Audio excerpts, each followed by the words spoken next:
Good afternoon. My name is Sean Dex and I welcome you back to the Mango Grow for a daily Bitcoin USD analysis video. Bitcoin taking that tumble just as we expected right after we took that short trade yesterday. By the way, guys, if you missed that video, go ahead and watch it. I explained my mindset and why I took that trade. We can go ahead and do a quick recap. We basically took it off the weekly time frame. Guys, the higher time frames give the easiest trades, the mango way, the stress-free way. As soon as Bitcoin opened underneath the weekly Tenkin, that was my big sign. Then you can go ahead and switch on over to the daily too. Let me go ahead and draw this out for you guys again. I'm actually pretty surprised that not a lot of people were looking at this, right? We had a clear descending triangle sitting right over here, and for some reason, as far as I know at least, nobody I know was looking at this. Nobody was putting too much emphasis on this. Everybody is looking at the huge formation that the big consolidation formation overhead, and they're missing out on obvious trades that are staring us in the face. And over here we had a breakdown of this triangle right over here, the retest and the follow through, meeting the measured move actually almost perfectly, I do believe. Let me go ahead and draw that out for you guys.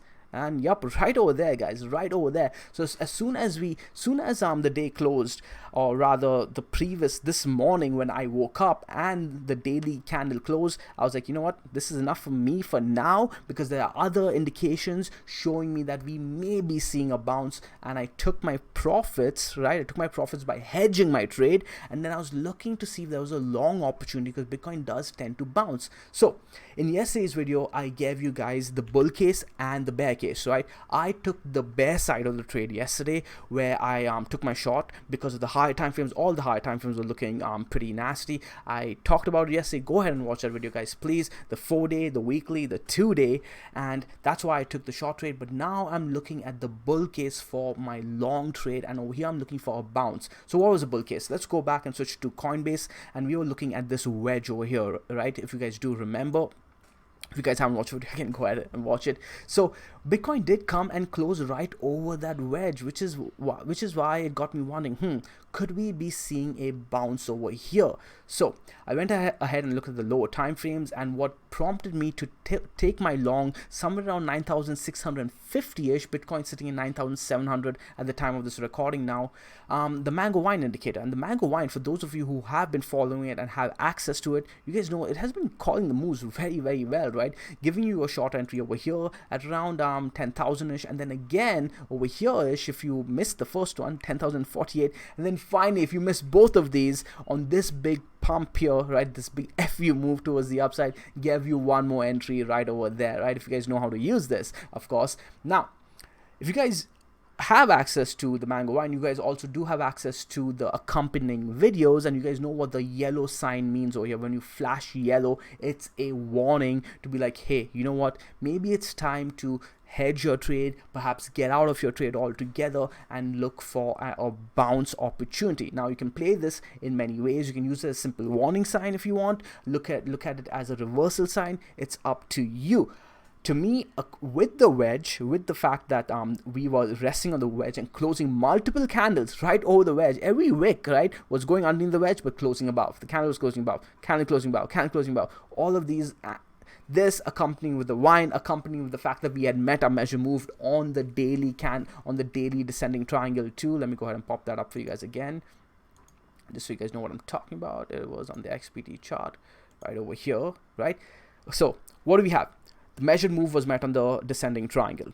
The Mango Wine had printed yellow, right? As well as us sitting on the wedge that we've been looking at right over here, okay? So all of that was enough for me to be like, you know what, maybe I want to look for a bounce trade opportunity. And so far, Bitcoin does look like it wants to hold that level and perhaps give us a bounce. So what targets would I be looking for first? Well, my first target, just on quick glance, would be around 9,850, right? 9,850. Let's go ahead and pull out a mango ribbon to see if there's anything that matches with that.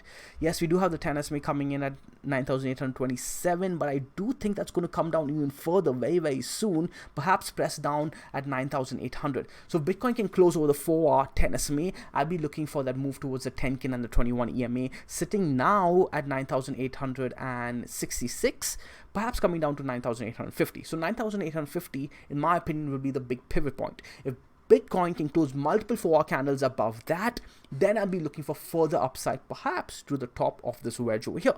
But it's too early to say. For now, there's still a lot of pressure on Bitcoin, a lot of pressure. We could very well close underneath this wedge, and if we do that, I'll be looking for further downside. I'll be out of my long trade. I'll be reopening my short trade just to keep you guys informed. If we do that, then I'm going to be looking further downside towards 9,415. That is our weekly 21 EMA. If we close underneath that as well, perhaps 2 4-hour candles, perhaps a 12-hour candle, I'm going to be looking towards 9,178, right? And if we do close underneath this as well, then hey guys, honestly, for that, we're going to switch on over to the daily to look at what's going on, because I think Bitcoin's going to see quick price action, flooding all the way down to 8,778. And if we do close underneath there, I don't want to talk about that just yet, because we're going to have enough time to print another video, or print another video. Jeez, I'm trading far too much, to post another video on YouTube before that happens and give you guys my thoughts. But for now, let's just look at these two levels over here, right? Closing underneath 9,170-ish, even 2 4-hour candles, I'll be looking for a quick move to 8,738, right? But for now, we're not there yet. We can end this video here. I want to keep this video short and sweet because I'm exhausted today. I had a long day, and I do want to cover an Ethereum video as well as a link video, perhaps, right? My link trade going very well. I added to my trade just this morning, so I do want to cover that too. And hey, yeah, that's it for Bitcoin. Looking at this wedge over here, resting now at the bottom of it. Perhaps we'll go and test 9,800-ish, 9,850. That's what I'm looking for Bitcoin to test.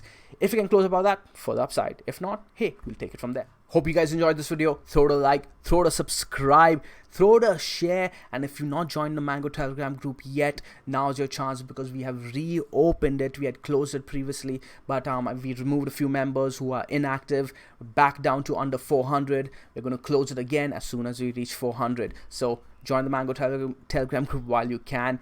See you soon. Ciao.